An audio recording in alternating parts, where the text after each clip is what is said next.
সবজি টবজি কিছু কিনতে আসছি, ফুলকপি 120, টমেটো 160, কীভাবে কিনবো অল্প অল্প নিচ্ছি আর কি।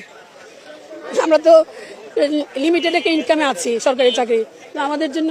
আর এখন রিটায়ার্ড পারসন, কষ্ট, অনেক কষ্ট সবার জন্যই, অল আর ইকুয়াল সবার জন্য। 320 টাকা হুইল কিনছি, এই মাসের প্রথমে ডজন কিনছি 370 টাকা, আজকে আনলাম 400 টাকা। আমার বেতন 1 টাকা বাড়ছে। পোলার সুইল কিনছি 160 টাকা, এখন 230 টাকা। আর ওনা টিভিতে বসে কি করতেছে, টিভিতে বসে বলতেছে কোনো জিনিসের দাম বাড়ে না। আমরা কোনো মতো দালালি নেই। আমার মতো লোককে বাজারে এলে আমি 1000 টাকার বাজার প্রতিদিন করতে পারবো? গ্যাসের দাম বাড়তি, তেলের দাম বাড়তি, বিদ্যুতের দাম বাড়তি, ঘর ভাড়া বাড়তি, আপনি রিক্সাটা দেবেন, রিক্সা ভাড়া বাড়তি। মাননীয় প্রধানমন্ত্রী, কেউ ভালো নেই, চাকরিজীবী এবং অবসরপ্রাপ্ত কেউই ভালো নেই। প্রত্যেকের মধ্যেই হতাশা এবং ক্ষোভের সৃষ্টি হচ্ছে। দিনের পর দিন এই একটি পে স্কেল যে সময় ক্ষেপণ করতেছে, এটার উপরে আসলে মানুষ, কর্মচারীরা আজকে বিতৃষ্ণী হয়ে তাদের মধ্যে ক্ষোভের সৃষ্টি হচ্ছে। এবং এই ক্ষোভের বশীভূত হয়ে যদি তারা রাস্তায় নেমে আসে, সেটা কিন্তু রাষ্ট্রের জন্য ভালো হবে না।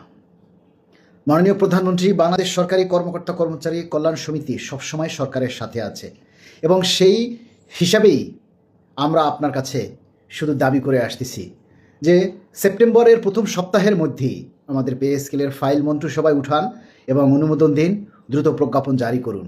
আগামী 20 সেপ্টেম্বরের মধ্যে আমরা এর বাস্তবায়ন রূপ দেখতে চাই এবং এর জন্য প্রয়োজনে আমরা সরকারের সাথে আলোচনা করতে চাই, মাননীয় প্রধানমন্ত্রীর সাক্ষাৎ চাই।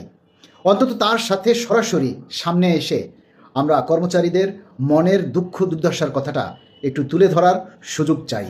এবং আগামী 20 সেপ্টেম্বরের মধ্যে যদি প্রজ্ঞাপন জারি না হয়, তাহলে 20 সেপ্টেম্বরের পরে বাংলাদেশ সরকারি কর্মকর্তা কর্মচারী কল্যাণ সমিতি সকল পেশাজীবী সংগঠনকে সাথে নিয়ে সারা বাংলাদেশের সকল কর্মচারী কর্মকর্তাদের সাথে নিয়ে আমরা কঠিন পদক্ষেপ নিতে বাধ্য হব। আমাদেরকে সেই কঠিন পদক্ষেপ নিতে বাধ্য করবেন না। আমরা চাই এই দেশটাকে একটি স্বনির্ভরশীল দেশ হিসেবে গড়ে তোলার জন্য।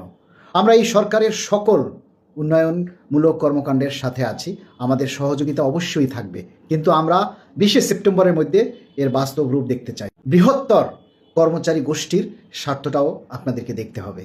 আমরা চাই দ্রুত এই প্রজ্ঞাপন জারি করে কর্মচারীদের মধ্যে যে ক্ষোভের সৃষ্টি হয়েছে তার নিরসন করুন। আমরা অবশ্যই সরকারের সাথে আছি, থাকবো ইনশাআল্লাহ।